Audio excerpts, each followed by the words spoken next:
Nicolas Chervy. Normally, you've been waiting. Yes, hello everyone, hello.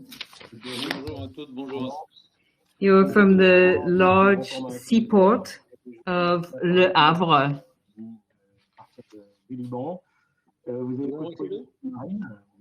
You've been in the merchant navy, you've been in the French Navy, I believe.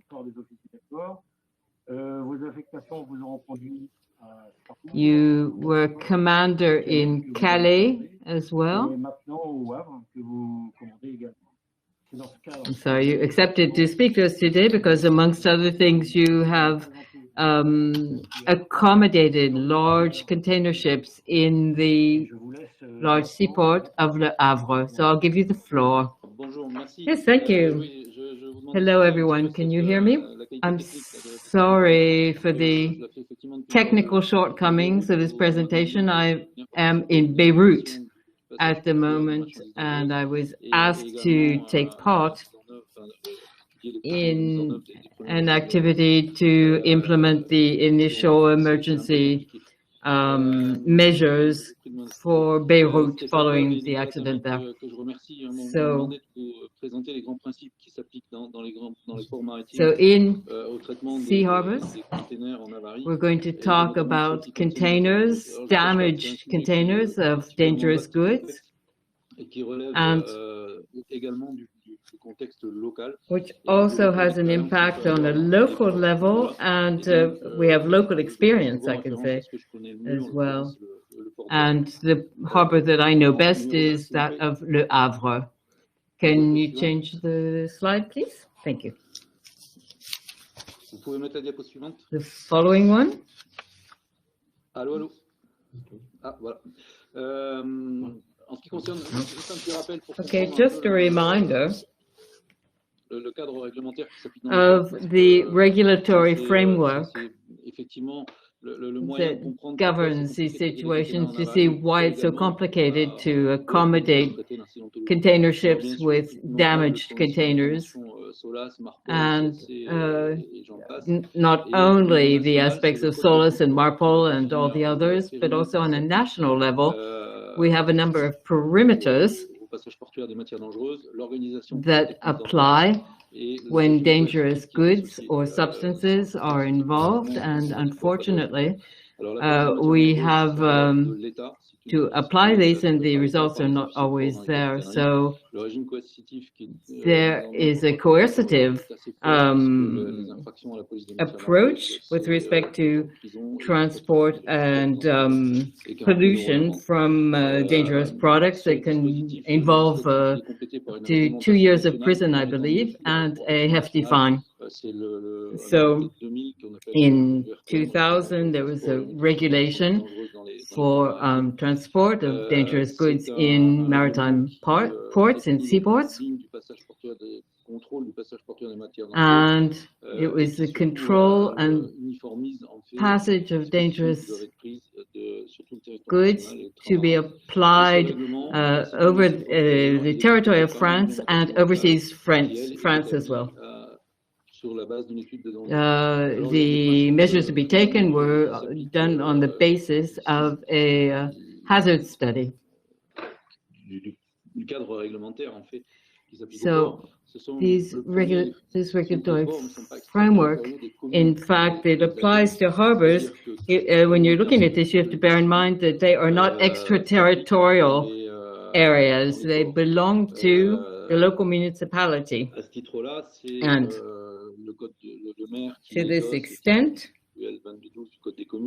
you have the municipality, which is involved, and then you have a commander, and we have the approach which is set up for emergency services.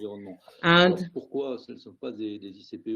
these are not for Seveso level dangerous danger zones. Sometimes the container ship is going to bring in containers. It's going to be in good condition and unload them. Sometimes it's less dangerous to have this sort of substance coming through a harbor than otherwise. The handling aspect is there. When you have a factory that is Seveso class, you're going to have the security system, the adequate security system in place. In a harbor, in the case of an accident, the response will be partially provided by the Port Authority, and then there will be a local government level which will be involved. And it's important to understand this for any extraordinary situations, because they should be dealt with respect to danger to the environment and not necessarily with respect to what is considered to be normal everyday operations. Now, I want slide number 4. Initially, when you're going to have response in the case of an accident in port terminals, the first thing is to raise the alarm. And it's not always easy. Implementing the initial emergency measures, whether it be in a terminal with dangerous materials or with bulk goods, the most important thing is to secure the zone as quickly as possible. The fastest possible response is fundamental to the success of the operation. If you're able to act very quickly, you can isolate the problem, isolate the leak, and then deal with the rest. So there's a question of maybe handling with leakage or something being crushed.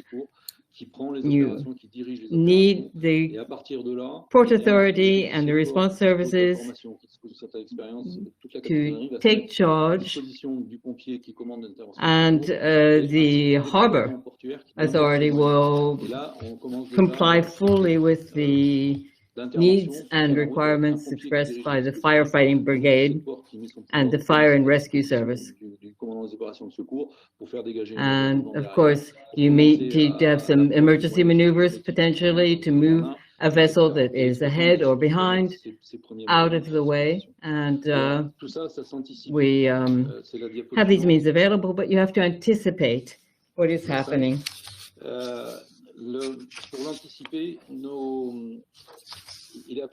In order to anticipate, it is absolutely essential that you have planning in advance. In fact, harbor operators, in fact, are going to have to deal with dangerous substances that are not Seveso class, and you have an IOP template that will determine who is the first to provide response on the zone. Following that, you have to obligate the operators, to ensure their best endeavors, because early reaction and response can avoid a problem turning into a disaster. And of course, you need constant exchanges between the Port Authority and the response services. And we have to go above and beyond this initial move to secure the zone. And of course, you have every type of example of dangerous goods that you can find on the list that are potentially there in the harbor. And if you have, for example, tows, firefighting tugs, for example, something that I noticed here in Beirut, you have these firefighting tugs, but there's no procedure to put them into action. neither the prefecture or the towing companies have determined what the procedure is to deploy firefighting tugs when necessary. Another significant concern is to provide the funding in order to purchase the special means and resources in de financer des moyens à l'époque qui étaient responsables des services. I'm sorry, the autonomous harbor, there were special needs that were purchased in 1976, I believe. On peut aller sur la diapo suivante. Pardon, les moyens spécifiques. The special material that can be implemented and deployed by the operators, in fact, are tanks that will enable us to have a sort of holding tank or holding pools that can be used and enable them to the sort of pool that you can put the container is, and it will avoid anything that would leak out of it, everything that could be within a 20-foot or 40-foot equivalent to be held safely in this holding tank, and then you're able to secure and deal with the problem. Now, there's a significant resources that are required for this, but today, if you have even a container with oil in it, if you manage to get it into this holding tank or pool, you'll be able to neutralize it, basically. Deal with the problem after that. Now, there can be more traditional aspects as well, more conventional ones, not to be forgotten, but the operator has to really invest in this and be present when the response activities are underway. This too is a sort of holding pad, if you like, that the container can be set on. So if you have an operator who has sufficient resources and means to deal with this, and a harbor commander who can provide this helping hand when necessary, it's that's half the battle. GPMH, the Havre Seaport. Next slide.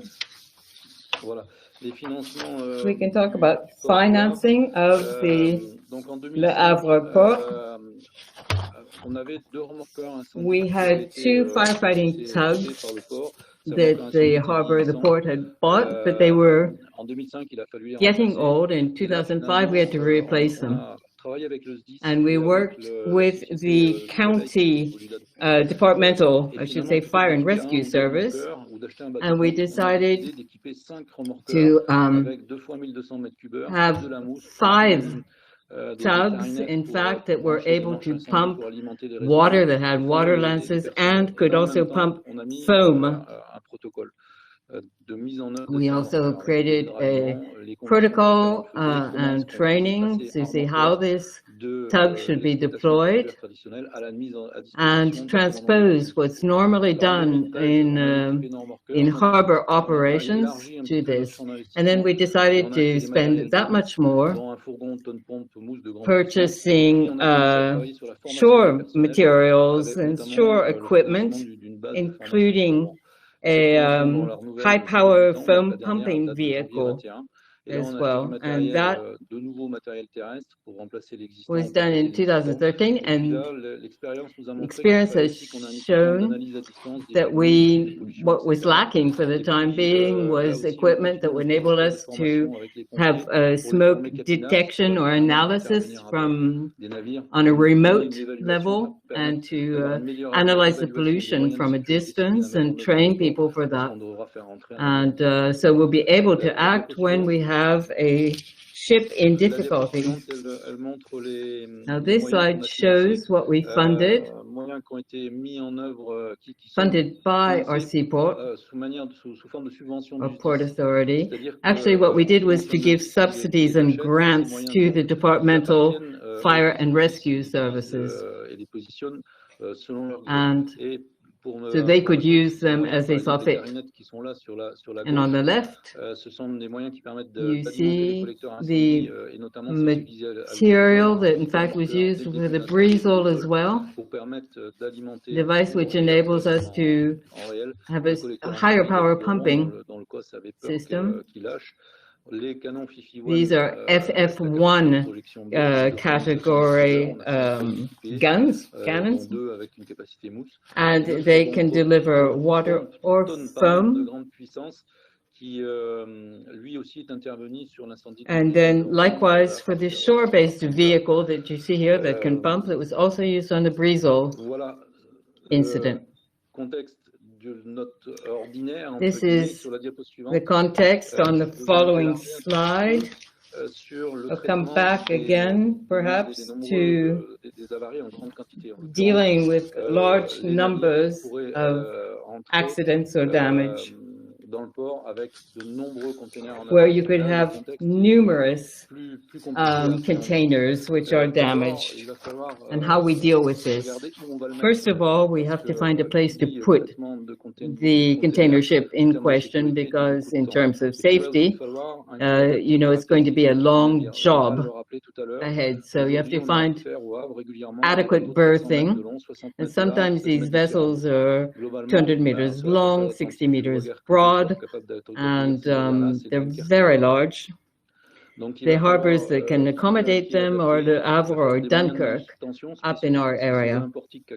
And you need some special equipment. For example, you might have a gantry crane, which is quite large, but I think on a national level, the ones that you might need was one in Dunkirk. It would be large enough for one of these gigantic vessels. And you have to look at the environment and then determine the risks, and to see whether the dangerous substances might be degraded and create other damages. Another aspect for harbors, which also is essential, is the economic aspect, the cost of these operations. A boat that's 400 meters long is going to occupy a lot of space and prevent us from earning money. So you have to ensure that the shore-based authorities are there, that special dispensations can be given with respect to the legal framework, and to have a risk assessment to be done working with the fire and rescue services, amongst others. And at Le Havre, when we have a container with dangerous material that is damaged, we have the same approach for handling. There's certain approaches that have to be applied, and we have an agreement signed with the Cedre, and they too can come and help us if need be, to make sure that we have the best adapted arrangement or approach to this. Now, here are some examples of the Departmental Fire and Rescue Service. This was not a major accident. It was a container with toxic substances, and it was leaking. And of course, to deal with these toxic substances, you need trained personnel to work on that, and that takes time. And in last August, this was an example. It was really hot, and it was a class 3 3R tank container. It smelled bad. It didn't look too dangerous on paper, but you can see in the background, we isolated it and put it into the tank, and we put it behind a sort of wall of containers that we made, and that created a protected area. Safety. And then you see the open drums. Well, the open drums were going to be used to take away the product from the tank container that smelled very bad. And there will be an economic impact, of course, on this. We can say this enabled us to fine-tune our procedure with the Maritime Prefecture ANED approach, and some of the larger operations that we've had. One example of the Britannica, some 100 meters long, that enabled us to improve our procedure to act as a port of refuge. And I think that if we have a deck full of containers, ruined containers, damaged containers, being able to accommodate the vessel while making contact with the state services is essential. If we had to deal with it entirely alone, that would be difficult. Sharing information is key. And you have to share the information with the Maritime Affairs teams who are going to come on board. And this is vital to enable the port authorities to prepare their response and make sure that nothing has been forgotten. And then when you have to start securing the vessel to deal with the damage done. So, as I said, you have to find a place to put it and isolate the problem and prepare it to be able to deal with the damaged containers on deck. And then this would be done. Same thing for choosing the berth where it could be and providing this sort of holding tank or pool. And in the Havre, I had 2 cranes, in fact, which happily are mobile cranes, but they were the only 2 that I had available to use this. In the Havre, with the tidal range aspect, it's not that dangerous, but you saw how we were able to isolate in the example I showed you before, sort of creating a wall of containers. And then another thing that we have to deal with is evacuating the damaged goods.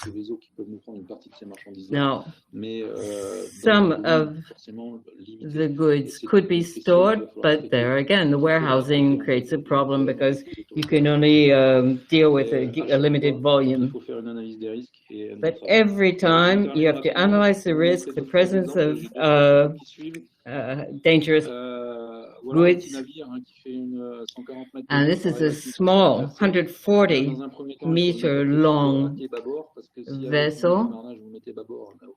And you can see with the tidal range that we had, if you put it on the port side, you can see what could have happened. But here, without too much tidal range and not too much movement, with the tide, we're able to do this. This is another one, the Merckx Marwan.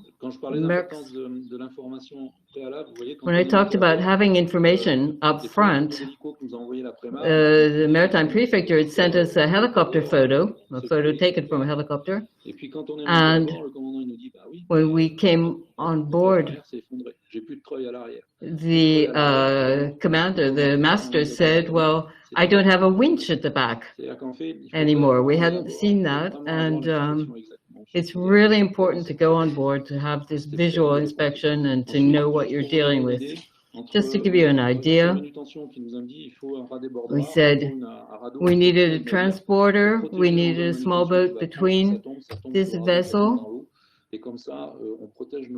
to make sure that we could protect our material and equipment quayside, on the wharf, on the quay. And this vessel was 320 meters long, 15 meters, 50 meters wide, I believe. So basically the prerequisites are always the same. We always come back to the same thing. At every level and whatever the incident or type of incident, You have to ensure that the operators at the port level are able to raise the alarm and take initial action. If you can act quickly in response, you'll have fewer problems down the road. Then to ensure that there's ongoing dialogue between the rescue services to be able to define the needs and have the specific training beforehand, set up the financing you need, the funding to have the best material available, and above and beyond securing the accident, to define a modus operandi that would enable all of the stakeholders to work. You have to do this. You have to stay humble because you never know what the next accident is going to involve. And you can only do what you can to prepare and hope that you'll be able to deal with it as efficiently as you were with the previous ones. So thank you for your attention.